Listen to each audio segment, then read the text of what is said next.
what do you remember? What do you remember most? What's like your biggest lasting impression of Sandy? From Sandy, when you guys called me in to come. No, for real. When it was all hands on deck. Because that was back at the time you were working primarily weekends. I was doing weekends. I was in acting school during the week, paying attention, doing my thing, and I was like, all right, this storm is pretty good. Yeah. I remember you and Brian Bennett. It was at the time. They were like, gee, we need some hands, and I came in. That was the most. I never felt that like urgency. The urgency. Yeah. I never felt that anyone. I was like, oh, I need to help people. It was powerful for me, man. I was quite young at the time. It was important. You're right. That mattered. I was a baby for weather. Obviously, it was 10 years ago. Yeah. That was for me, man. How about you? What about you?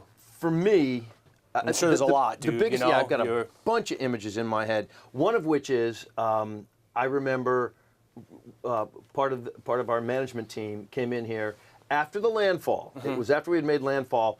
And he says, it's a bust. Yeah. Oh my God. Yeah, and I remember at the time being in this office and just saying, you gotta wait till the high tide cycle. And then the burning image in my head is of Elise being out at the Battery Park Tunnel. For a visual, nothing compares to that. That was crazy. It looked like the Colorado River. Well, I have to tell you this. I'm glad we shot it when we did, because just moments after we started talking, they cut more power. So we are almost in the dark here. The only lights on this block from the camera and the CBS2 mobile weather lab. Just take a look. I mean, just darkness here. We had dozens of people who had come by to take a look at this before. They've obviously left because it's difficult to see. We're going to zoom in though and see if you can kind of make out. Certainly if you can't see it that well, you may be able to still hear the water is running on the Manhattan side of the Brooklyn Battery Tunnel. It was just unstoppable water. It was wild. Yeah. It was wild. I mean, it looked like the rapids. But then that picture of Elise standing there, because remember, until it crests over the walls, I mean, some wind, some water. Some wind and some water. But we had talked about how this was going to be a storm about the surge more than anything else. And man, when that thing really came to fruition, and I know. Oof. I know. I remember the 10, 12, 14 feet of surge, all those numbers. We were like, I think there's kind of like, if you can't see it, it's hard to believe. You're skeptical. You're skeptical. Of course you are. And talk about meteorology 101, you're always skeptical. We deal in skepticism. I mean, the models put an idea out and we use our judgment to our best ability to guide people, And that was when you're seeing 11, 12-foot surges, and that was the first time I saw that. I mean, maybe you have. Well, no, Giorgio, up here, who saw that, ever dude? seen that Who before? saw 12 feet up in the Northeast? It was ridiculous. And you're like, that's gonna ruin things because New York is an island, and you just. I think that sort of like overtook. It was wild. It was so wild. Then I remember this whole idea of getting the message out. Okay, because there came a time when the alarm bells were going off in our heads, right? For sure. And basically, this was a storm that shouldn't have happened because there were so many things that had to happen perfectly in place in order for it to be the monster that it was. Agreed. I mean, you take a storm. Remember how late in the year it is. I mean, it's like around. It's super late. Around October, right? Super late, around Halloween. But that storm has got to, in order to maintain its strength, it's got to follow the Gulf Stream like a magnet. Yeah. Which it did. It did. Right? It did. And then see, I pulled up an old track on it so we could take a quick little look at it. Well, like obviously, historically, hindsight's 20/20, but like you're saying, right? Come through Bahamas. Tropical system. Tropical system. We've seen it 1,000 times, right? I mean. Yeah. Well, Giorgio, take it back a little. Just bring that back a little bit because I got it. This was the key for me. Tell me what you remember. This was the key for me. Yeah. Because so many tropical systems. Let's lose that for a second. So many tropical systems do this curve right here. They all tend to do that curve right here. What this storm did that a lot don't do is this one here, the hard left-hand turn.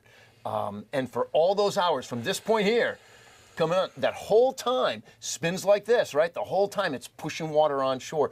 Once it made that left-hand turn, that's when I started getting a little nervous. Right now, we believe the landfall is going to be around Cape May, New Jersey, maybe a little bit to the north. This shouldn't have happened. This should not have happened atmospherically. It's incredible that this broke through the front. I don't know. It's oh gosh, it's Giorgio, wild. You talk about like how it shouldn't have. It shouldn't. The jet stream shouldn't have fold back on itself. It went underneath itself, closed off, and cut inland, and really devastated the tri-state. And it wasn't like it came up Broadway. It doesn't have to. This is this simple map is really perspective bearing of how strong it was. What's crazy about this map that you put together here, G?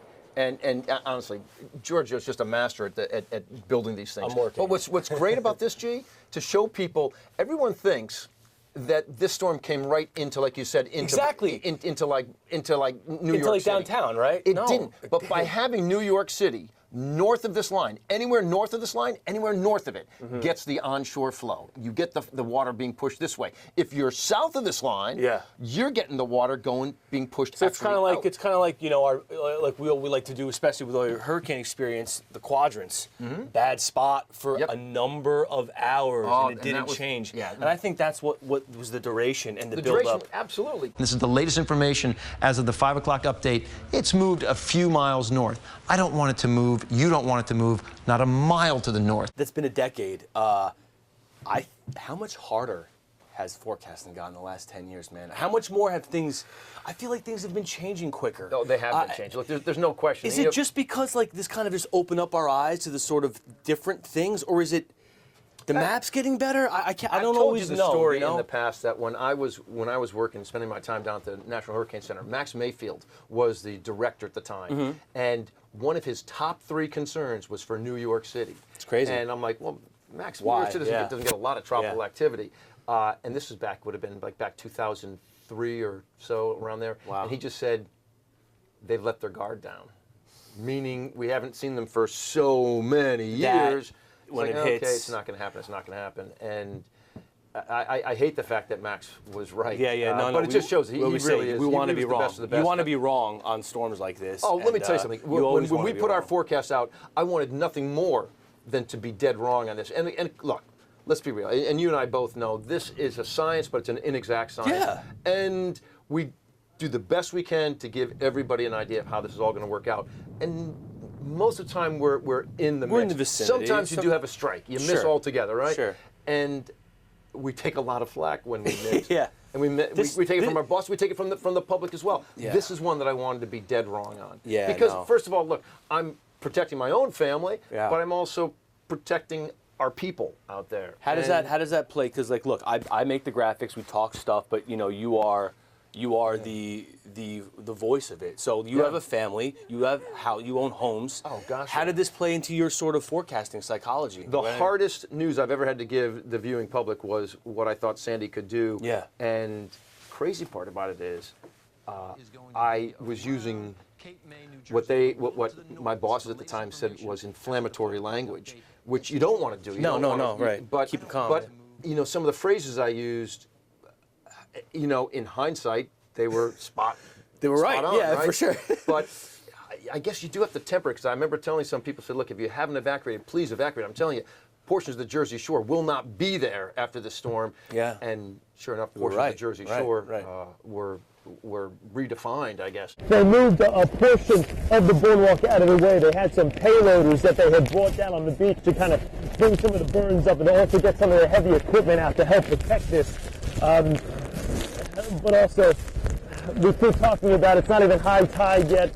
The eye of the storm hasn't even crossed further south on Jersey, and this is going to be a big problem. This is Ocean and Warren, the corner of Ocean and Warren.